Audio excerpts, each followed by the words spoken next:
और आइए अब सीधा हम रुक कर रहे हैं संसद की कार्यवाही का। लोकसभा राज्यसभा दोनों ही सदनों की कार्यवाही शुरू हो चुकी है। तस्वीर आपकी टीवी स्क्रीन पर होंगी। सीधा आपको दिखाएंगे लोकसभा की कार्यवाही आखिर किस तरह से चल रही है। और देखिए, नाराज लोकसभा अध्यक्ष आज भी सदन में नहीं आए हैं। ओम बिरला कार्रवाई के लिए आसन पर नहीं आए हैं। जिस तरह से लगातार हंगामा हो रहा है, अब तस्वीरें सीधा लोकसभा से देखिए। प्रधानमंत्री आवास योजना उसका मालिकाना हक is the name of the lady of the house. बाकी भी चीज का sir, I thank you very much. I would have liked to continue to share things. I want to thank the honorable member. Question is for already asking replied, this I think. question. Thank you, sir. Question is replied.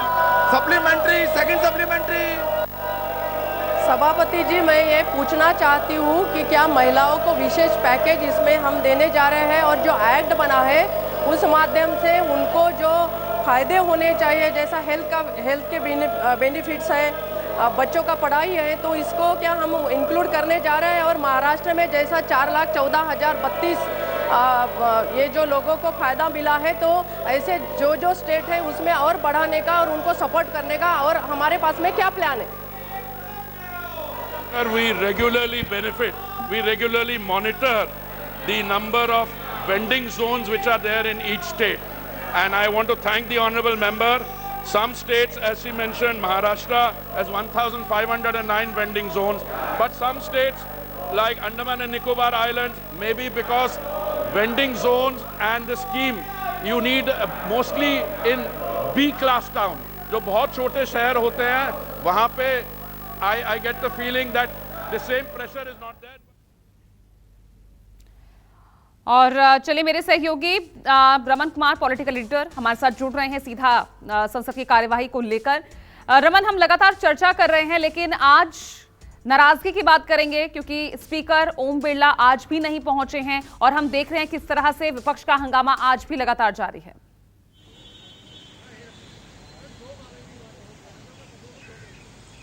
बिल्कुल, speaker office की तरफ से 2 दिन पहले ही ये सूचना आई थी कि स्पीकर काफी नाराज हैं और जिस तरीके से सदन के अंदर सांसदों का व्यवहार हो रहा है, खासतौर पर विपक्ष के सांसदों का व्यवहार हो रहा है, उससे वो काफी नाराज चल रहे हैं। काफी नाराजगी है उनके मन में और उन्होंने फैसला कर लिया है कि जब तक सदन ऑर्डर में नहीं रहेगा तब तक वो चेयर पर नहीं बैठेंगे। और इसीलिए आपने देखा होगा कि आज भी ओम बिरला चेयर पर नहीं बैठे हैं।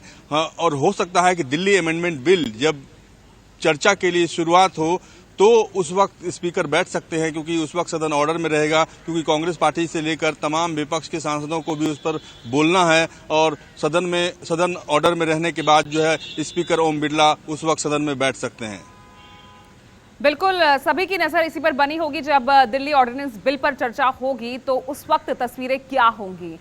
मैं समझना चाहूंगी अब विपक्ष किस तरह की रणनीति के साथ आगे बढ़ेगा, क्योंकि दिल्ली ऑर्डिनेंस बिल को लेकर लोकसभा में तो क्लियर है, लेकिन अब राज्यसभा की भी स्थिति लगभग, या ये कहें कि अब सरकार के ही पक्ष में दिख रही है।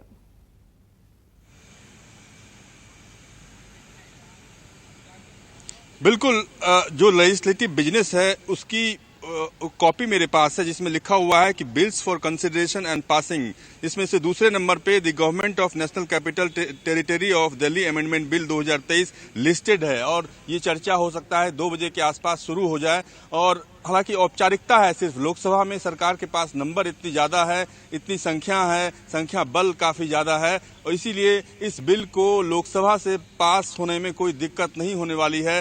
राज्यसभा में भी जिस तरीके से वाईएसआरसीपी और बीजू जनता दल ने सरकार के इस बिल का समर्थन किया है, उसके बाद राज्यसभा में भी इस बिल को पास होने में कोई दिक्कत नहीं होगी। हालांकि आम आदमी पार्टी के नेता लगातार दूसरे विपक्षी नेताओं के साथ संपर्क में थे। उन्होंने जाकर मीटिंग की थी, मुलाकात की थी और उनसे अनुरोध किया था कि इस बिल के विरोध में आप मतदान करिए। लेकिन सरकार के पास जो नंबर है उस नंबर को देखते हुए ऐसा लग रहा है कि लोकसभा और राज्यसभा में ये बिल आसानी से पास हो जाएगा।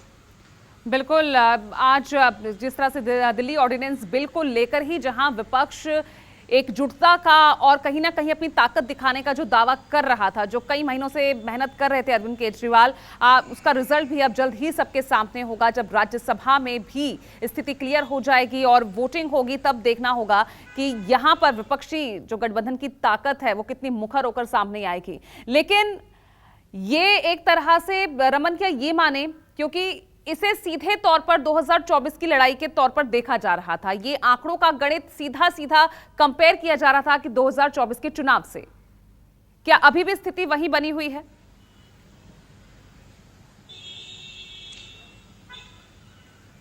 देखिए 2024 के चुनाव से पहले जिस तरीके से इंडिया गठबंधन बना है और लगातार ये कोशिश में है कि वो एनडीए को टक्कर दे सके, एनडीए के खिलाफ एक मोर्चा बनाने की कवायद शुरू हो गई है। लेकिन जिस तरीके से दो मुद्दों पर, खास तौर पर दिल्ली अमेंडमेंट बिल हो या अविश्वास प्रस्ताव हो, दोनों प्रस्ताव पर सरकार के रुख का साथ सांसद देंगे, संसद में सरकार की जीत होगी। इस जीत के साथ ही सरकार अपनी वाहवाही लूटने की कोशिश भी कर सकती है। रमन, आप हमारे साथ बने रहिए। इस बीच